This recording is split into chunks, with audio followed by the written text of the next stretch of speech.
I mean, we stopped the train, we got the bad guy off the train, we had the big shootout. Brilliant. I feel like a little bit born out of time. If I could choose a time and a place where I could have lived rather than it's been forced on me, I would have chosen the West.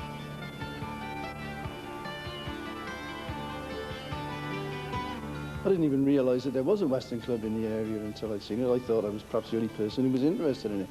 And I went along to have a look to see what it was all about and was surprised to find that there were literally dozens of other people who were into the same sort of thing than I was. We try and pride ourselves on authentic, but you get other clubs that do the same sort of things like we're doing now on television, and they haven't got a clue. I mean, you know, they're wearing check shirts and, you know, flipping things stuck on their collars and fancy blasted hats, you know, and they're going, well, this is authentic, and you know, this is that, and you think, what the hell are they on about?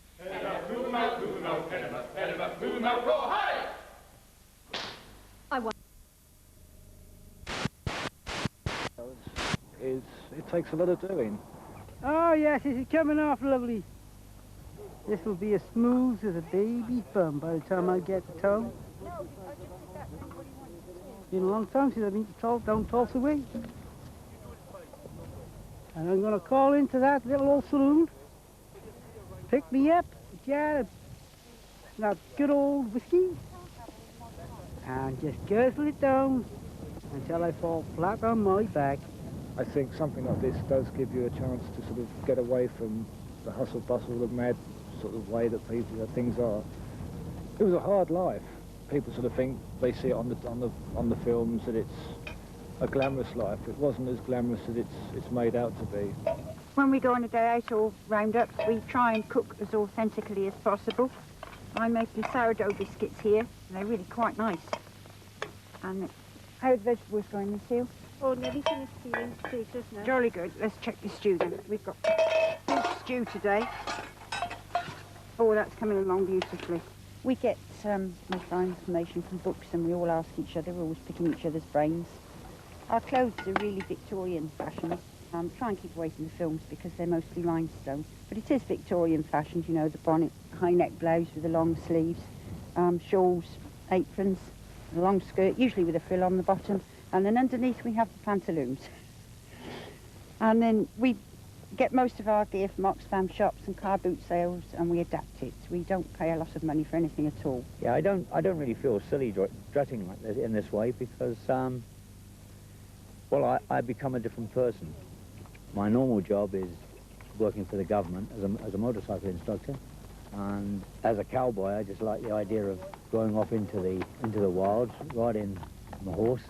And I feel that I'm just generally a drover type person, an outdoor man. I've always felt that that was the age in which I would have liked to have lived. Getting on a horse and riding off into the country and looking for different trails. And if I'm going to get myself a job as a cowherd or cowboy as they call it, then that's fine by me. Right, Red, well, what we've got is we've got an 1850 Navy Colt. We've also got a short 2.2 Peacemaker. We've also got a 9mm Peacemaker. All these we use in the shows, and we will be buying during the shows.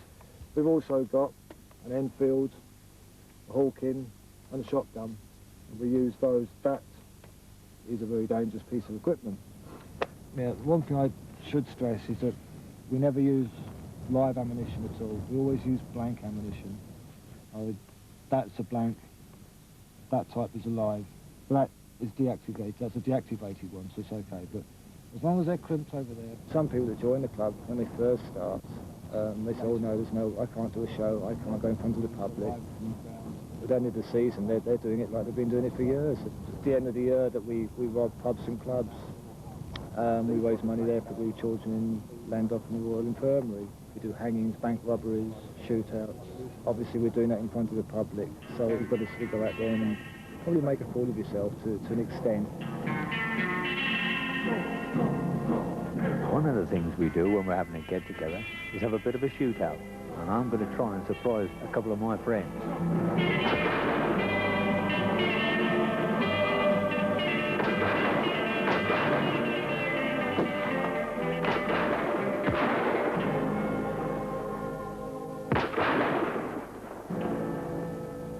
by the way, they ain't real bullets.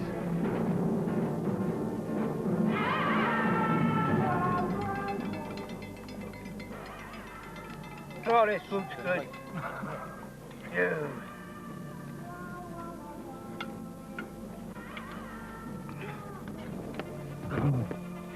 It's a relaxing life being a cowboy.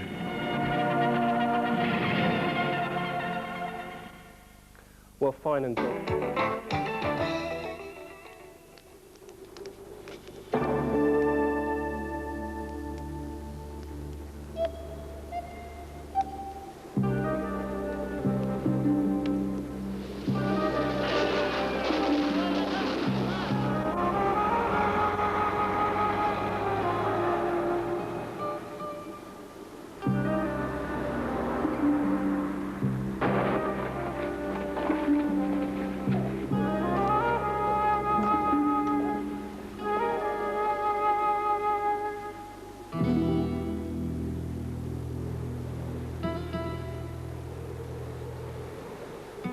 This is the story of a group of people who live in and around Hirwaun in the Aberdare Valley in South Wales.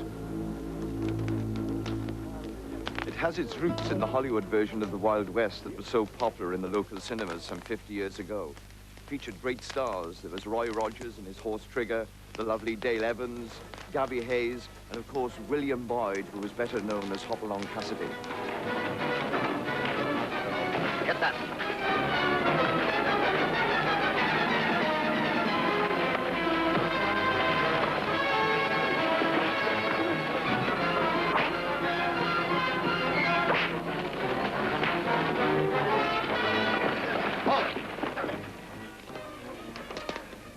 It was a Western cinematic dream of horses, cowpokes, street fights and gun battles.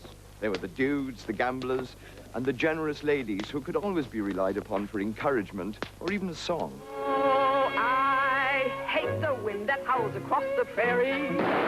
I hate to hear the coyote's nightly song. I hate the sound of 6 guns that they carry. It's much too hot in summertime, it's much too cold in winter. But listen, mister, please don't get me wrong.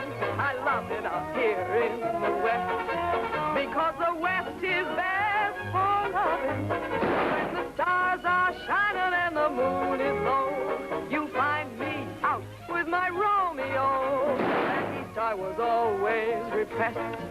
That's why I love it out in the West.